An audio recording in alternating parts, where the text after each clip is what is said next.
I grew up as the black sheep in a family of successful professionals, while my surgeon father and attorney mother celebrated my sister Taylor on her path to becoming a doctor. They laughed at my online business dreams for years. Little did they know I would make $1.2 million and leave their golden girl speechless at her own graduation party. If you have ever had your dreams dismissed by family, let me know where you are watching from. Hit that like button and subscribe to join others who turned rejection into success. My fascination with computers started when I was 12. While other kids played sports, I disassembled old computers in our garage, learning how each component worked. By 14, I had built my first custom PC from salvaged parts, something my parents dismissed as a waste of time. My father, Dr. James Wilson, was a renowned cardiovascular surgeon at Boston Medical Center. His hands saved lives daily, and his reputation in the medical community was impeccable.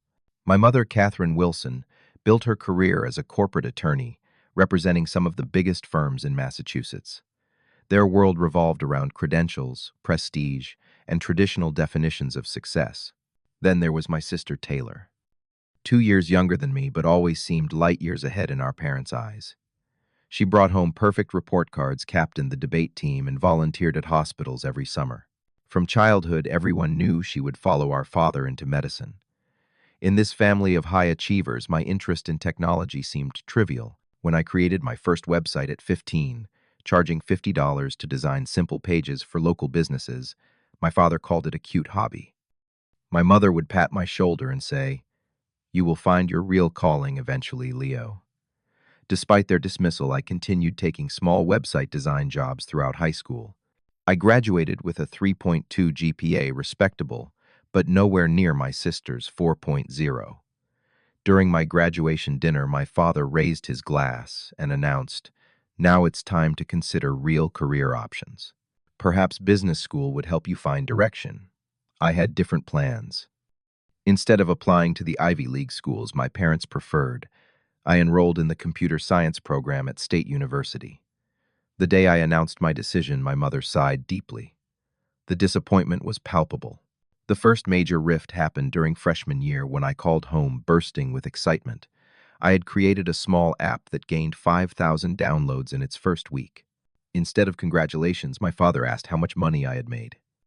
When I admitted it was a free app, he laughed. "Call us when you have something that pays the bills, son." College opened my eyes to endless digital possibilities. While my classmates focused on landing jobs at Google or Microsoft, I became obsessed with e-commerce and the emerging markets for specialized online communities. During my sophomore year, I noticed how passionate vintage gaming collectors were often paying premium prices for rare items with limited places to find them.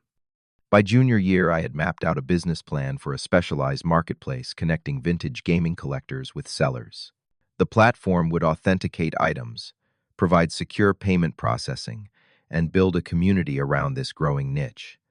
I was convinced it could work. When spring break came around, instead of joining friends in Cancun, I returned home with my business plan, financial projections, and a prototype website. I needed $10,000 to launch properly, covering server costs, payment processing, integration, and initial marketing. With my parents' combined income, this was a modest request, and I planned to offer them equity in return. I will never forget that dinner. I had prepared a presentation complete with market research and conservative growth projections. 5 minutes in, my father started chuckling. 10 minutes in, he was outright laughing. "So let me understand this," he said, pushing aside my carefully prepared documents. "You want us to give you $10,000 so you can build a website for people to buy old video games?" "It's more than that," I tried explaining. "It's a specialized marketplace with authentication services and community features." My mother joined in. "Leo, honey, we paid for your education so you could build a real career, not play on the internet." Taylor sat silently, staring at her plate, embarrassed for me but unwilling to speak up. My father leaned forward. "When I was your age, I was halfway through medical school studying 16 hours a day. Your mother was acing law school while clerking for a judge. And you want to sell used games online." The rejection stung, but something hardened inside me that night. I thanked them for dinner and drove back to campus with a new determination. I would build this business without their help, and someday they would regret laughing. Back at school, I took out additional student loans. ostensibly for living expenses, but actually to fund my business. I found a part-time job at the campus IT help desk, saving every dollar possible. At night after classes and work, I coded until my eyes burned, building my platform piece by piece. 3 months later, I launched a bare-bones version of my marketplace. Without proper marketing funds, growth was painfully slow. Technical issues plagued the site due to my budget hosting. After 2 months of 18-hour days split between classes, work, and my struggling business, I had attracted only 27 sellers and 58 buyers. My first attempt was failing, and for a brief moment I considered giving up. Maybe my parents were right. Maybe this was just a fantasy. That night I almost deleted the entire project. Instead, I fell asleep at my desk, dreaming of what could have been. I graduated with my computer science degree the following year, with several job offers from tech companies. The average starting salary was $78,000, enough to impress most parents. Not mine. Taylor had just been accepted to Harvard Medical School, completely overshadowing my accomplishment. When I told my parents I was declining all corporate offers to continue building my online business, my father delivered an ultimatum over dinner. Either get a real job or move out and support yourself completely. No more family subsidies for internet dreams. 2 days later, I packed my belongings into my used Honda Civic and moved into a tiny apartment with two other struggling entrepreneurs.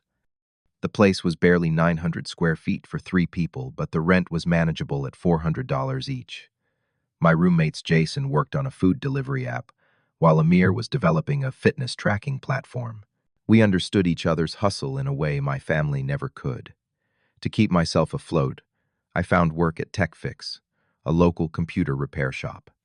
The pay was modest at $15 an hour, but my boss Frank was flexible with my schedule and understood my entrepreneurial aspirations.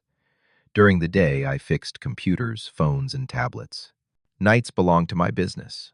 I completely rebuilt my gaming marketplace, learning from previous mistakes.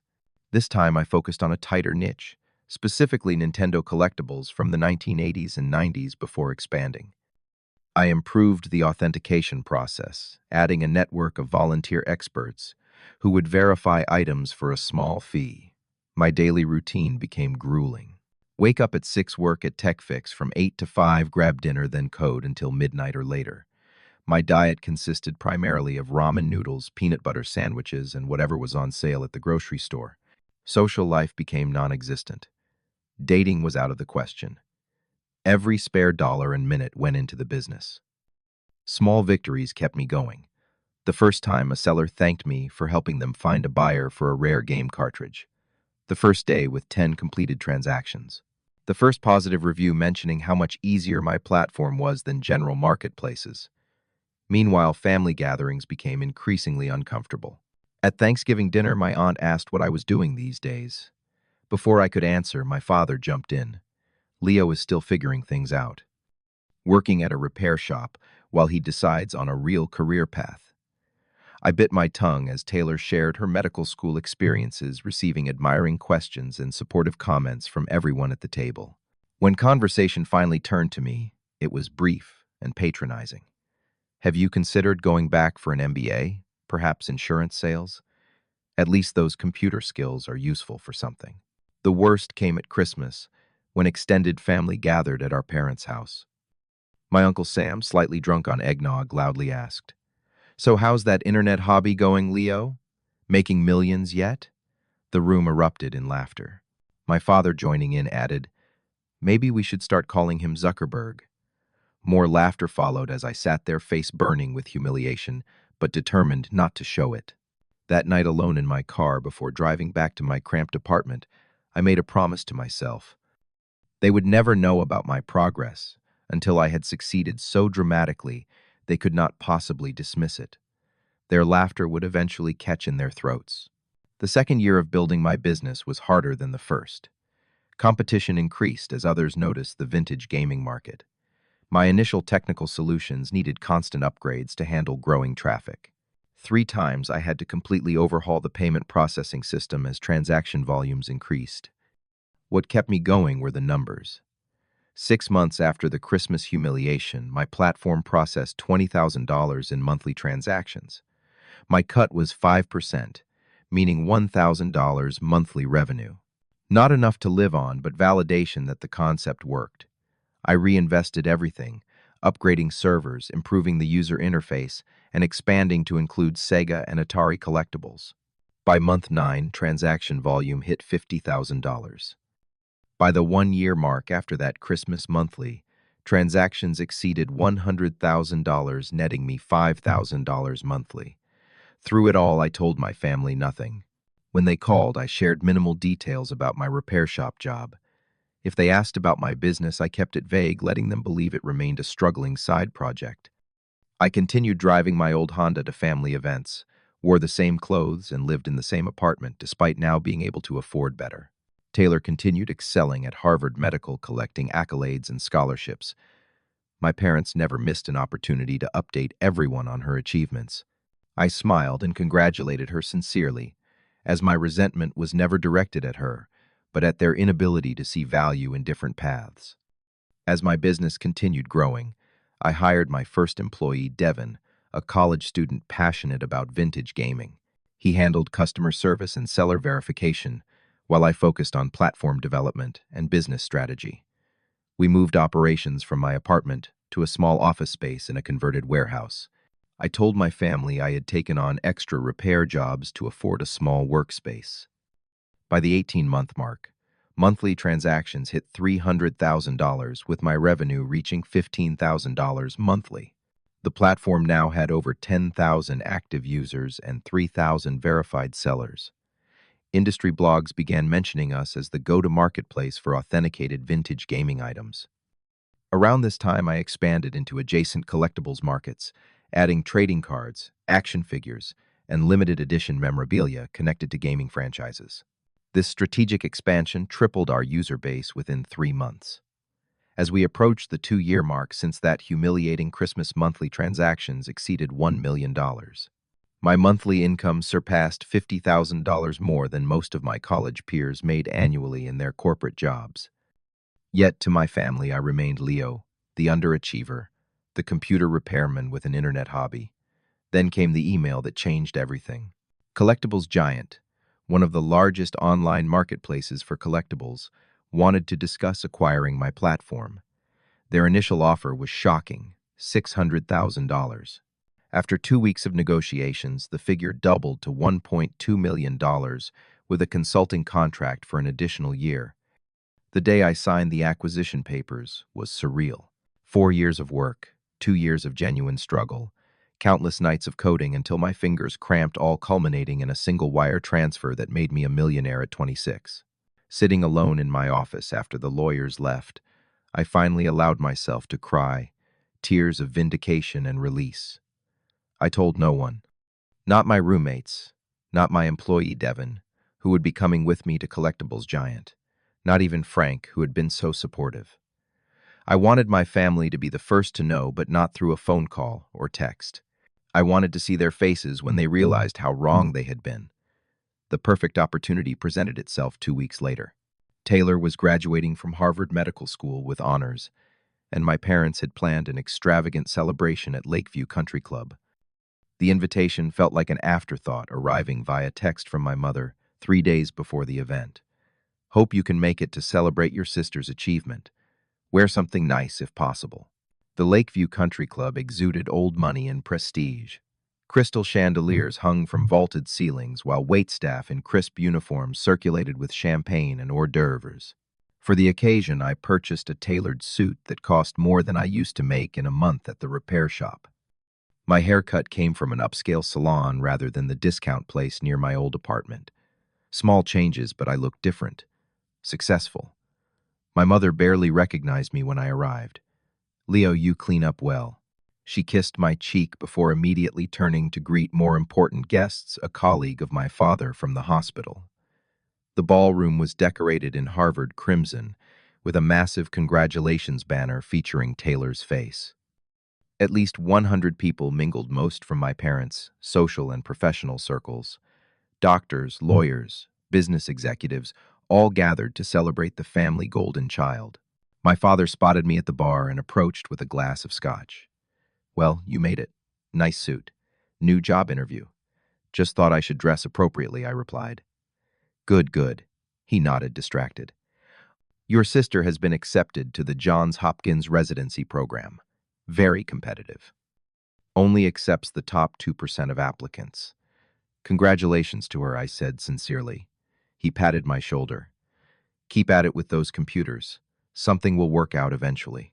His tone carried the same dismissive encouragement one might offer a child struggling with multiplication tables. Throughout the cocktail hour, I received the same treatment from relatives and family friends. Poor Leo, the underachieving Wilson, still trying to find his way while his younger sister excelled. My Aunt Margaret asked if I was still fixing computers. Uncle Robert suggested I look into IT certification programs. Each conversation reinforced what they all thought, that I was the family disappointment. Dinner was served at 8 with my parents Taylor and her boyfriend Logan seated at the head table. I was placed at a side table with distant cousins and their spouses, clearly not part of the inner circle of celebration. From my seat, I had a perfect view of the main table of my parents, beaming with pride. After the main course, my father stood to make a toast. He spoke for 10 minutes about Taylor's journey, her dedication, her brilliance. He told anecdotes from her childhood that highlighted her early interest in medicine. He projected her future success with absolute certainty. Not all paths to success are the same, he said near the end, glancing briefly in my direction. Some find their calling early and pursue it with singular focus. Others take longer to find their way. But today we celebrate excellence, determination, and the bright future of a young doctor who will undoubtedly change countless lives. Glasses raised throughout the room. I raise mine too, genuinely proud of my sister, despite everything else. As dessert was served, my Uncle Sam, the same one who had mocked my internet hobby at Christmas, stopped by my table. Fixing any interesting computers lately, Leo? He asked with the same condescending smile. The moment had arrived. Actually, I recently made a career change. Oh.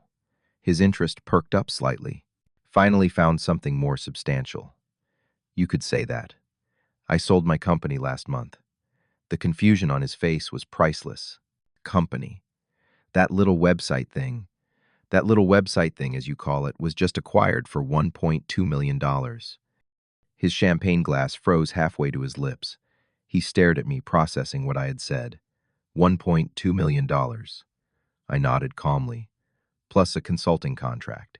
He stammered, trying to formulate a response. Did your parents know about this? They did not. I wanted it to be a surprise. Uncle Sam, never one for subtlety, practically shouted Jim Catherine. Did you know Leo sold his internet thing for over $1 million? The buzz of conversation around us died instantly. Every head turned first to Sam, then to me, then to my parents at the head table. My father had just taken a sip of water, which he now choked on slightly. My mother froze with her dessert fork midair. And Taylor, the guest of honor whose accomplishments were supposed to be the sole focus tonight, stared at me with her mouth slightly open. My father recovered first. What is this nonsense? I maintained perfect composure. I sold my vintage gaming marketplace to collectibles giant for $1.2 million 3 weeks ago. The deal closed last Thursday. I have been running the business successfully for 2 years while working at the repair shop. A stunned silence blanketed the room. My mother was the first to try salvaging the situation with a strained laugh.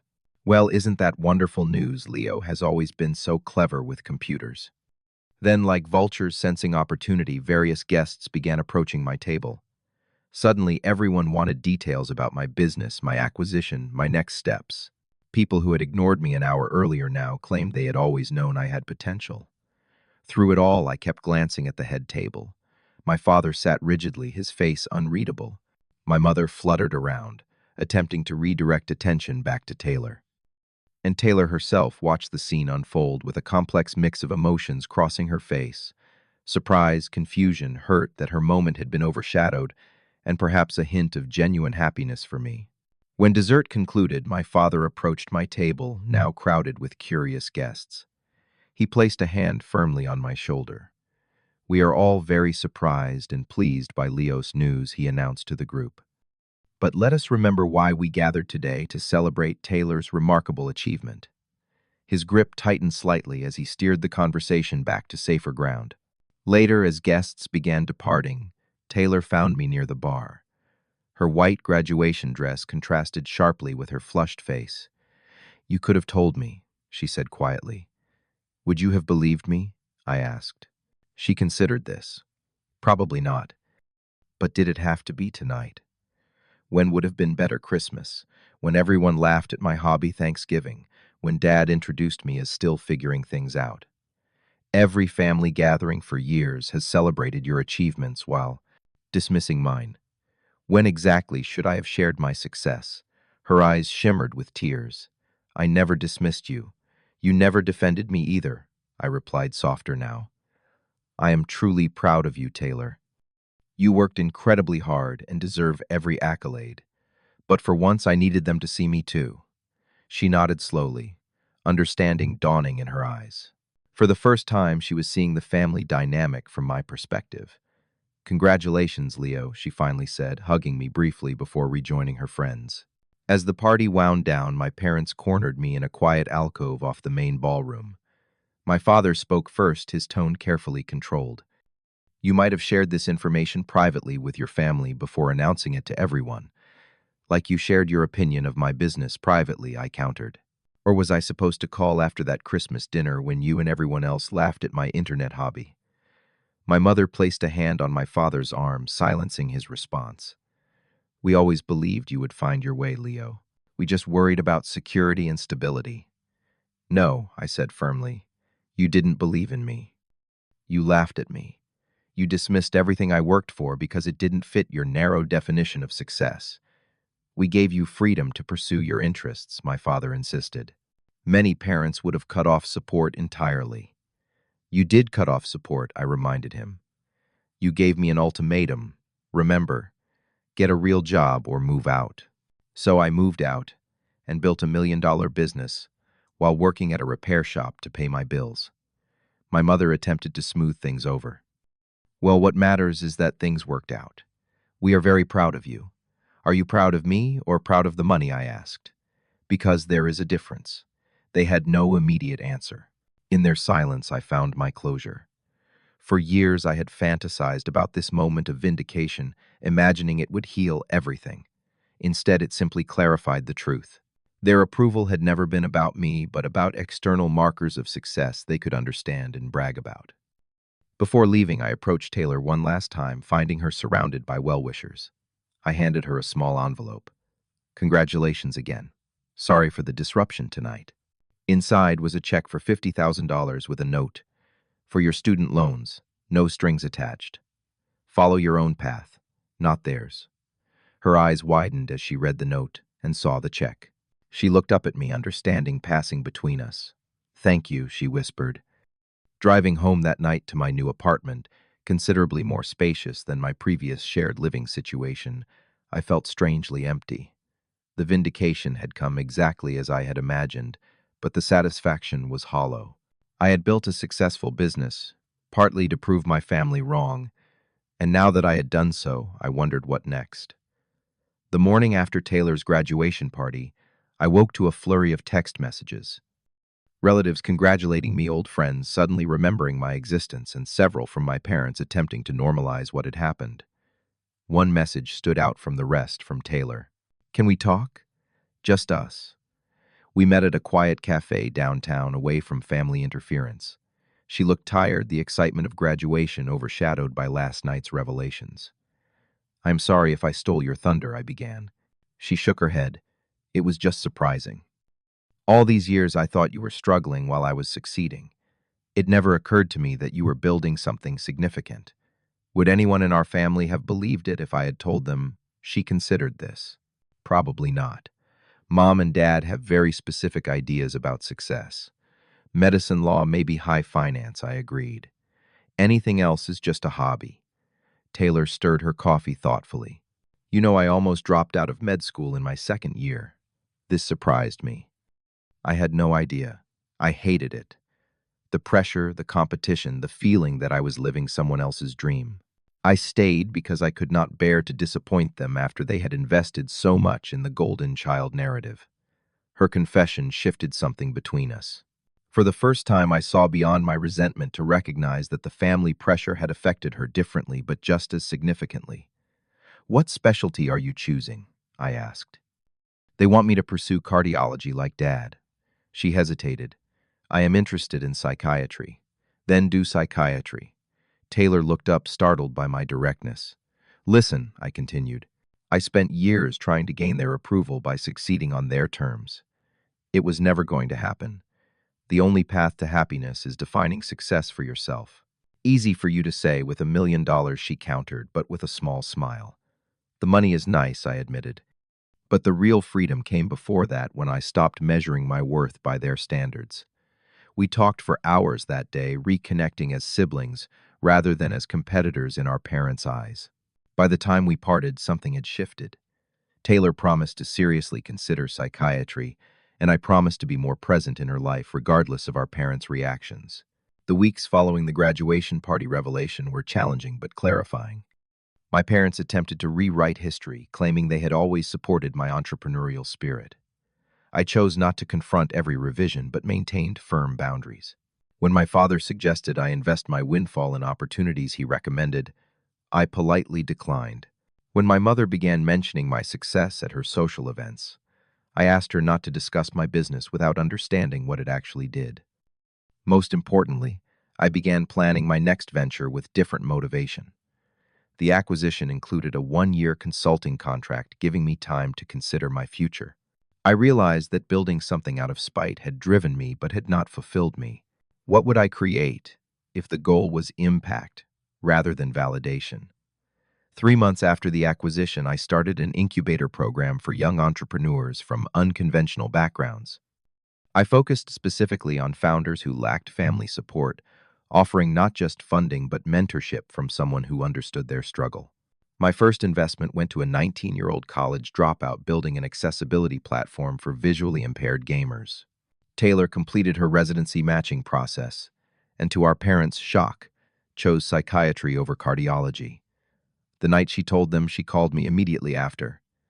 "They will get over it," I assured her. "And if they do not, that is their loss."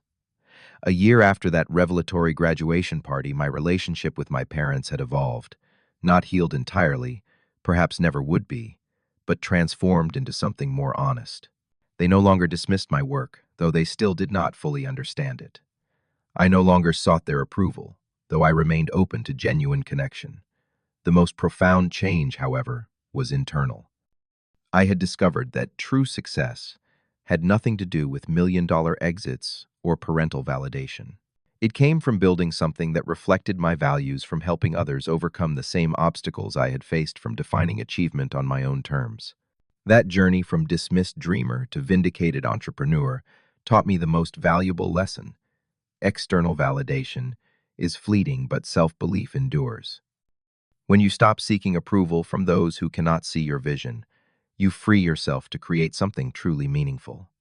And that freedom is worth more than any acquisition deal. If this story resonated with you, I would love to hear about your own experiences with pursuing dreams despite doubters in your life. Leave a comment below sharing how you stayed motivated when others dismissed your vision. Do not forget to subscribe for more stories of unconventional success like this video if you have ever had to prove skeptics wrong, and share it with someone who might need encouragement to keep building despite criticism. Thank you for joining me on this journey, and remember, the best revenge is not proving others wrong, but proving yourself right.